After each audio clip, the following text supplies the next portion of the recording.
Okay, so this is my conclusion. So, out of all the vigorous debates that I've had about the book, we can come to the conclusion that the book has no substantial evidence as to who wrote it, how they wrote it, and when did they write it, other than like having the evidence from actual historians that can tell us why the book was written, when it was written, and how it was written.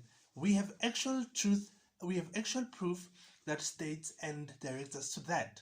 But in most debates that I get to engage with, it is that other than the book, other than what is written in the book, mostly the passion and the defense about what the book is saying and what the book wants us to believe in comes from what is believed outside of the book, what people tend to experience, which is outside of the book. So you can get a lot of people that believe in whatever the book is saying only because of their experiences that happened outside of the book.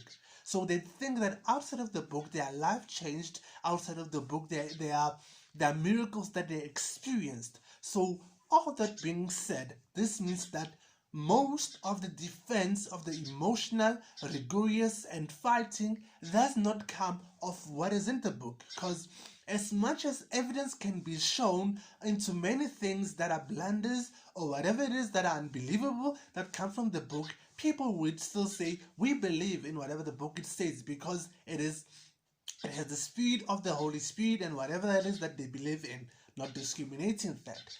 But again, what we need to criticalize and analyze moving forward, it is what is outside of the book, the experience that people obtain once they are in the atmosphere of the secularized religion or whatever that it is. So this thing, it is very common because people tend to find this thing of spirituality or ability to experience a supernatural thing outside of their secular religion all around the world, like that intense and unexplainable feeling. I don't know how to break it down. So that is what we need to focus on. We need to focus on how do people tend to experience that amazing thing that provides healing. Some of them believe actual healing is actually happening from experiencing that intense universal energy that is so outside of this norm.